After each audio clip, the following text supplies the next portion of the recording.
I got a chance to check out Mufasa the Lion King ahead of release, and this one's better than I expected. Here's my thoughts. Before we get into this one, I want to know, what are your thoughts going into Mufasa? Are you excited for this one, or are you a little bit trepidatious on this? If you come to this review after having seen the movie, I want to know, what were your thoughts on them? As always, join the conversation down below. Mufasa the Lion King enlists Rafiki to relay the legend of Mufasa to young lion cub Kiara, daughter of Simba and Nala. Told in flashbacks, the story introduces Mufasa as an orphaned cub, lost and alone, until he meets a sympathetic lion named Taka, the heir to a royal bloodline. The chance meeting sets in motion an expansive journey of an extraordinary group of misfits searching for their destiny. Their bonds will be tested as they work together to evade a threatening and deadly foe. So Disney's most controversial live-action remake has got a sequel, and I hear you asking, who asked for this?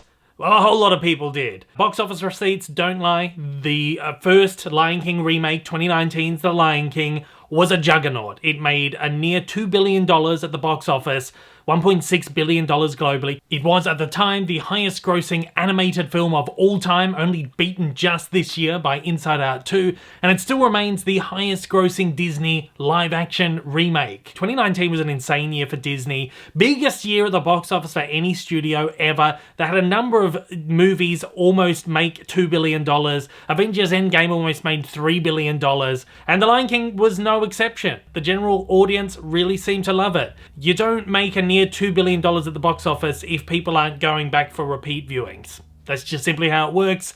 People loved the film. More kind of die-hard film lovers, Disney fans, etc. perhaps didn't feel the same way. I'll be honest, and my thoughts and opinions on the movie are out there. I really quite enjoyed the first one upon release. It was... I feel like they... With a movie so big like The Lion King, there's only so many... If you're going to remake it, there's only so many things you can do without it becoming something completely different. I feel like they had just a real hell of a task to remake that film. I think over the years I've probably come to realize that, yeah, it didn't need to be remade. It's the movie that didn't need to be remade. And I realized that because I haven't gone back to rewatch it. And I know that if I want to watch The Lion King, I'm going to go back and watch the original classic.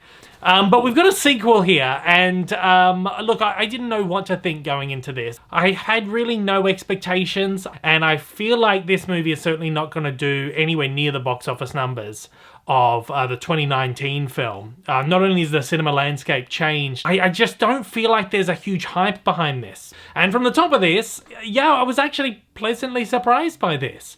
And as I mentioned, I think with the first Lion King movie, there's only so much they could do with it. I mean, the first movie is such a classic and it's so ingrained in the pop culture zeitgeist and with our nostalgia and all of that stuff, that if you are doing a remake and you move too far away from that source, I feel like it just becomes a whole other entity. But going into this one here, we've got a prequel story. So this isn't a sequel. We've seen a Lion King sequel before, Lion King 2 Simba's Pride, which was actually quite a decent movie. I really like that one. It's one of the few decent direct-to-video sequels, in my opinion anyway. I think Disney were conscious that there's a sequel out there and they wanted to do something a bit different.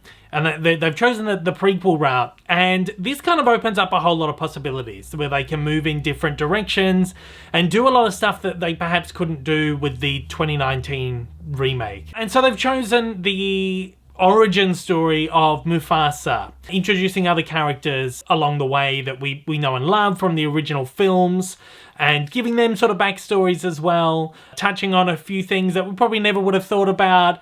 Of course, it's all these retconning kind of things, and you get a few sort of silly things like, I always think back to Solo, a Star Wars story, how we got like the origin of Han Solo's name. It's just something that you just never needed an origin for. There's a few moments like that in this movie where you just kind of roll your eyes a little bit, but it's kind of, it's all in a bit of fun, I think. I mean, at the end of the day, this is like family fare.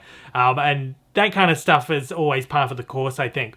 But yeah, I feel like going into this one as like a prequel and taking it to a time period that we haven't seen in this franchise yet really had just completely opened up possibilities for storytelling, things that they could do, directions they could go, maybe some more experimental stuff that they perhaps couldn't have gotten away with in the first remake. So it definitely feels like a vastly more experimental and more freeing film. With that first movie, you have that shadow of the original film. It's kind of hanging over it and being like, I've seen this, but better. You don't feel that so much in this one. And while it is kind of its own sort of original story, it does follow a lot of the same sort of beats and movements of the Lion King. The way that the story is structured is very similar. Some of the songs are somewhat similar. And in some way, this does feel like a kind of maybe a soft remake of The Lion King. And this is the kind of thing that people maybe would have wanted from the original remake. But that's a whole other rabbit hole to go down. It's very Shakespearean melodrama as well, which of course the original Lion King lent very heavily into kind of Shakespearean references. It was based on a number of Shakespearean texts, Macbeth, Hamlet, and kind of thrown into Romeo and Juliet, kind of thrown into a blender a little bit. You get that vibe from this one as well.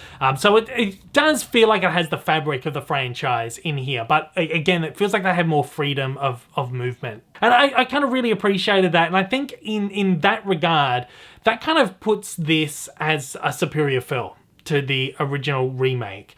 Because it has been able to do some things that we haven't seen. It's not totally remaking a movie shot for shot, but worse. Of course, you've probably heard and you've seen in some of the posters and the trailers that the animals have expressions this time around. I know that was a kind of big criticism of the original movie, is that the animals didn't have expressions. The director of the first film, Jon Favreau, really wanted to go for a kind of natural history kind of style, where it's almost like you're watching BBC Earth's The Lion King. So we went for a really naturalistic kind of style, and I think I thought it worked at the time, but I know a lot of people really didn't like that direction, would like to see some expressions on the faces and stuff. I've sort of been against that, because I've always thought they could somewhat add like an uncanny valley effect to these otherwise very natural looking characters. I think also some people perhaps wanted the characters to look maybe a little bit more cartoony instead of as natural as they did. So here, we've got director Barry Jenkins has taken the reins and has decided we're going to give these characters a little bit more life. We're going to give them some expressions and stuff. Perhaps it was a ruling from Disney themselves, who looked back and went, look, this was a big piece of contention from criticism from the original film. We gotta do something about it. I'm not sure where that has come from the chain, but they decided to add a little bit more emotion and expression of the characters. Judging by some of the posters that we've seen, some of the still images and stuff, I thought, this is going to be awful.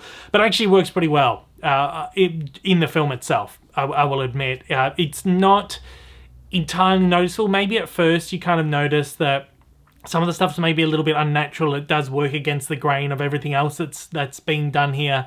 But I think the more the movie goes on, the less you sort of notice it. The expressions aren't huge. It's not like lions walking around with like big smiles on their face and stuff like that, or like moving eyebrows and, stuff like that. It's still kind of very natural in a way, but you do get a bit more emotion in there than in the original movie. I feel like that they don't push it so far that it becomes uncanny. It's kind of the right level where it feels normal. You're suspending your belief enough that these lions are talking in the first place. A little bit of expression, the amount that they've decided to include here, actually works pretty well. Now, having seen how they could pull it off, I do wish they had done that in the first film. Other than that, the animation is stellar in this, and that was the greatest thing about the first one, is the animation is just gorgeous. I know that Disney is marketing this as live action.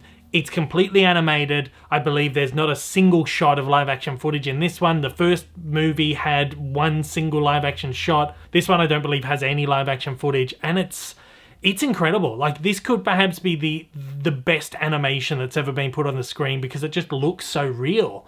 The landscapes are stunning. They look like they have taken a camera out into Africa and filmed locations and then put CG characters on the locations. The characters are stunning as well. The fur and textures and everything on the animals is just first class animation. Music-wise, we've got Lin-Manuel Miranda providing new songs for this. And I mean, again, it's like the music from the original Lion King movie, the songs by Tim Rice and Elton John are just some of the greatest songs ever written for the screen. And they just transcend pop culture. They transcend our nostalgia. They live on this completely different plane somewhere else. And that's a heavy shadow to work under. Lin-Manuel's music, I've been a fan of for the most part. I've liked most stuff that he has done. But I feel like he had just had such a task here to try and deliver something that stands up to those original tunes. And I don't think anyone can, no matter how talented you are. It's like a lightning in a bottle thing. We've got Labo M is back providing the more African arrangements, the kind of African score that you hear in this. He provided the score, the African score for the original Lion King and then the live action remake. He's worked across the Broadway show and all that stuff. So that tapestry of that African sound is still here and it still feels very organic. And I feel like his soundscape really grabs Lin-Manuel Miranda's songs by the hand and guides them through. So there is a real tapestry there and they do feel like they belong. But he puts his own flavour on it, which I think is great too, because we don't want Elton John sound-alike songs. We want kind of new songs that kind of feel a bit more original and a bit more authentic to the songwriter.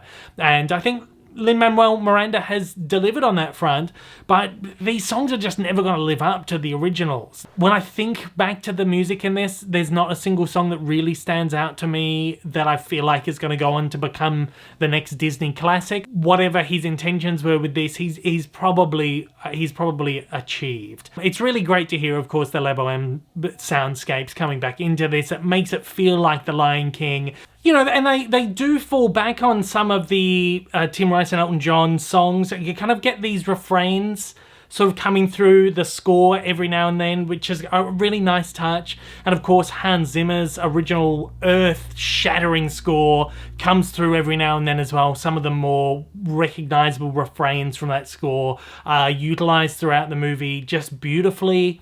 And it just makes you feel like you're in this world. And again, the more I think about it, the more you kind of wish that this is what the first live-action remake was. That they had done this instead of the live-action shot-for-shot remake. I think this stands on its own pretty well as an individual movie. And I can see myself going back and rewatching this. Whereas I still feel like I really have no desire to go back to that shot-for-shot remake from 2019. I'll always want to watch the 1994 film. One other thing that I really loved about this is the villain. Mads Mikkelsen is here as the villain. He is a white lion who is up to challenge Mufasa.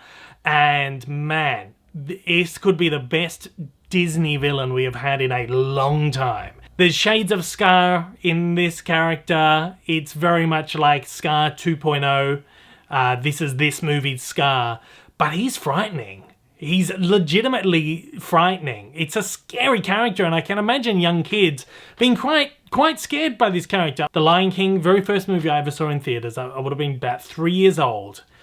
I still remember how petrified I was of Scar up on that big screen. My parent having to cover my eyes up like this, but I couldn't get my eyes off it. I had to peer through to get that little glimpse of that frightening lion. I feel like this character's probably going to do to today's kids what Scar did to me then. It's a great character, and again, yeah, probably the best Disney villain we've had in a long time, even though it's kind of derivative of what we've had, but so are all the Disney villains. It's actually refreshing to see a Disney movie where they're relying on a villain again, and there's some real stakes and some real tension built up in this story. I feel like some of the more recent, especially the Disney animation stuff, is just lacking that these days. But look, all up, this movie does pretty much all the right things. It does everything that we wish that they had done with that first Lion King movie. It takes some swings, it experiments with a few things, but at the end of the day, it is still fairly formulaic. It's derivative of what we've seen in the past. It is a Lion King 2.0, and I think that kind of maybe brings it down for me just a little bit, but I do appreciate the way that this does desire to live in its own space and kind of be its own thing. I thought it was a fun, enjoyable movie. They delved into some really great themes of longing and loss and love and friendship and betrayal and all those things that we expect from a Shakespearean melodrama or from The Lion King, but they delve into all of that just really beautifully. So it is a really nice, layered, kind of emotionally, thematically layered film. So I give it points for that as well. It's not the greatest movie ever, but it's fun and it's innocent and it does all the right things. With that, I will be giving Mufasa the Lion King a 3.5 out of 5. And at that, once again, I'd love to hear your thoughts on Mufasa the Lion King if you've seen it. If you haven't seen it, once again, I want to know how you're feeling going into this one. As always, join the conversation down below.